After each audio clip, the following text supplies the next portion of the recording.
ಜೀವರಾಶಿಯನ್ನು ದಾಟಿ ಬಂದ ಈ ಶರೀರ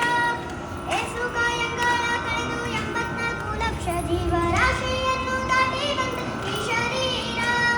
ತಾನಲ್ಲ ತನ್ನದಲ್ಲ ಆಸೆ ಕರವಲ್ಲ ಮುಂದೆ ಬಾಹುದಲ್ಲ ವಿಶೇಷನಾಗು ವಿಶೇಷನಾಗು ಅವಶ್ಯಕ ದೋಷವೆಂಬ ಭಕ್ತಿಯೋಳು ಮುಗಿ ಯಮನ ಪಾಶಕ್ಕೋಳಾಗದೆ ನಿರ್ದೋಷಿಯಾಗು ಸಂತೋಷಿಯಾಗು ಕಾಶಿ ವಾರಣಾಸಿ ಕಂಚಿ ಕಾಳಹಸ್ತಿ ರಾಮೇಶ್ವರ ಏಸು ದೇಶ ತಿರುಗಿದರೆ ಬಾಹೋದೇನ ಅಲ್ಲಿ ಹೋದೇನ ಶ್ರೀ ವೇದವ್ಯಾಸ ದೇವರ ವ್ಯಾಸ ಗಂಗೆ ಗೋದಾವರಿ ಭವ ಕಾಶಿ ತುಂಗಭದ್ರೆ ಯಮುನೆ ವಾಸದಲ್ಲಿ ಉಪವಾಸದಲ್ಲಿ ಮೀಸಲಾಗಿ ಬಿದ್ದು ಜಗದ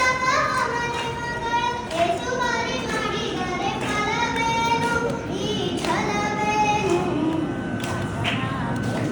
ವಿಶೇಷನಾಗು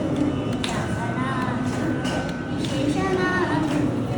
ಅಂದಿಗೋ ಇಂದಿಗೋ ಒಮ್ಮೆ ಶ್ರೀ ಕಮಲೇಶನನ್ನು ಒಂದು ಬಾರಿ ಯಾರು ಹಿಂದೆ ನೆನೆಯಲಿಲ್ಲ ಮನ ನೆನೆಯಲಿಲ್ಲ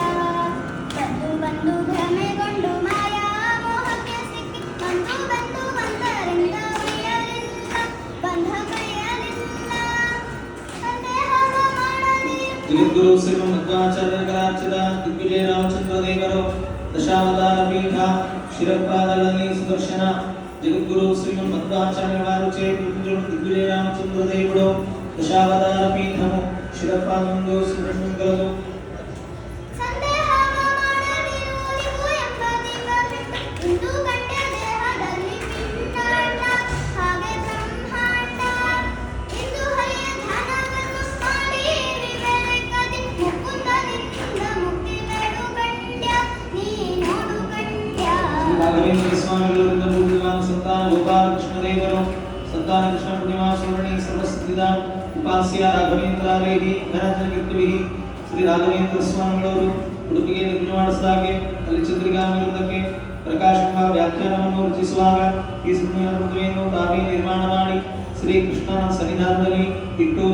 ಪೂಜಿಸಿ ತೆಗೆದುಕೊಂಡು ಬರ್ತದಂತಾದ್ದು ಸರ್ವಸಿದ್ಧಿಯನ್ನು ಹೊಡೆದಂತಾದ್ದು ಇದೇ ಕೃಷ್ಣನ ಉಪಾಸನಾ ಬಲದಿಂದ ಸನ್ನಿಧಾನದಲ್ಲಿ ಸರ್ವಸಿದ್ಧಿಯಂತ್ರ ಸಂತಾನೇಂದ್ರ ಮತ್ತು ಭೀತೇಂದ್ರ ಇವು ನೋಡಿದಂತಹ ಪರಂಪರಾ ಪ್ರಾಪ್ತವಾಗಿದೆ.